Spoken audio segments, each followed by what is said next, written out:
This is the second part of Chapter 19, African American Institutions and Life.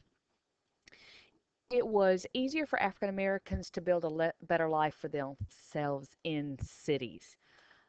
They had more opportunity to own their own businesses, and that's one of the things that made a difference compared to life in rural areas where most African Americans ended up being sharecroppers. But in towns like Columbus, African Americans owned businesses like barbershops, restaurants, theaters, drugstores, funeral homes, all of those. And Columbus had black owned businesses during this time period, like all of those. Um, Cities in Georgia had second downtown business areas for black businesses. In Atlanta, that neighborhood was called Sweet Auburn. It's over there near where Georgia State is today. It's where Dr. Martin Luther King grew up. In Columbus, a little over on the other side of Veterans Parkway towards the rail yard is one of those areas of black owned businesses in Columbus from that time period.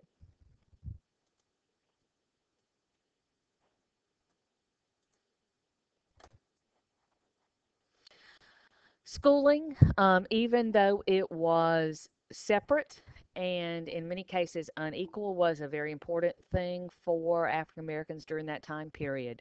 In Augusta, a woman named Lucy Craft Laney founded a school, the Haynes Institute.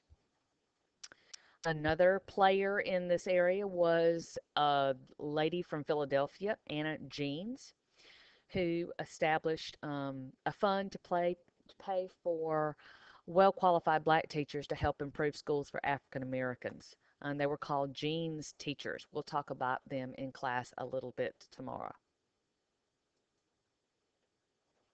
What about college?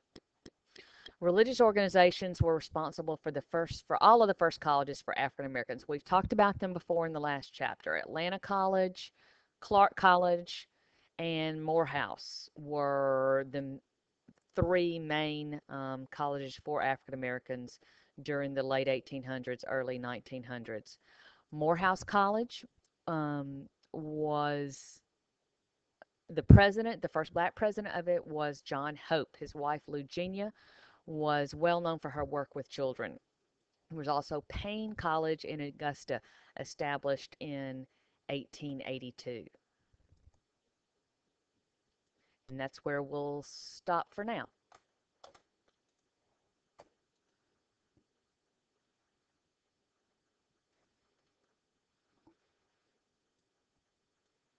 We're going to go on and talk about voting rights.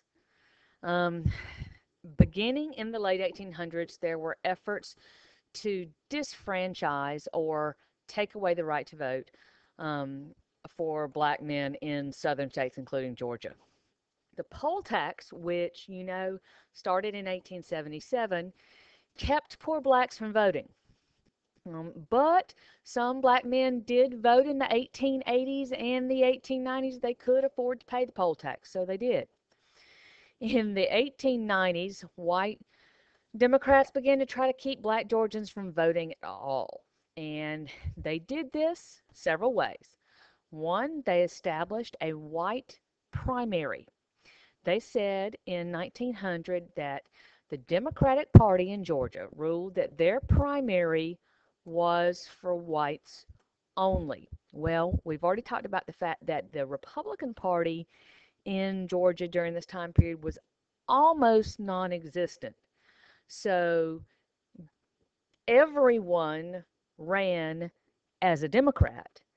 And if you couldn't vote in the Democratic primary, that's basically all there was. So if you couldn't vote in that primary, you basically couldn't vote.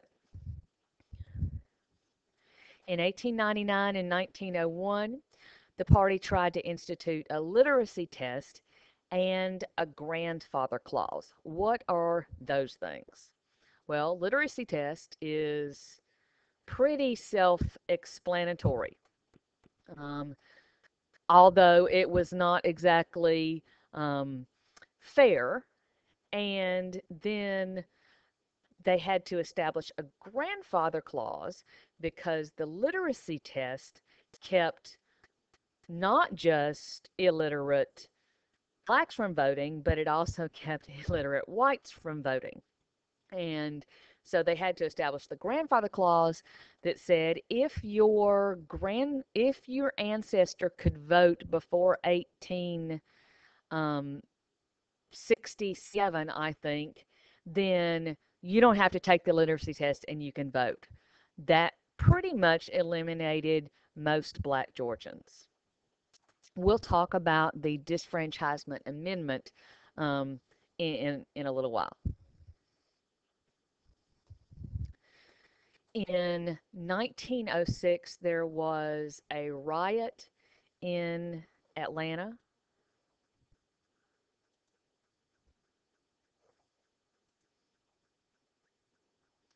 The Atlanta riot of 1906 and the 1906 election. Not the best time in Georgia history. In in 1906, there were reports in Atlanta newspapers of sensational stories that really stirred up racial tension, where the papers were reporting stories of alleged crimes by black men against white women. In 1906, it led to a 2-day riot in Atlanta. We'll watch a Georgia Stories on it. There were several deaths, a few whites, most of the deaths were blacks. This made worldwide news and didn't reflect well on Atlanta. Tom Watson, the populist that we've talked about, changed his position on black voting rights. He had supported them earlier and made a deal to support Hoke Smith for governor if Smith would support a literacy test amendment. So in 1908, while running for governor, Hoke Smith says he will support a constitutional amendment calling for a literacy test. We will talk about this in class. We'll look at the image. This is a newspaper advertisement that he placed in newspapers all over the state. Pretty amazing.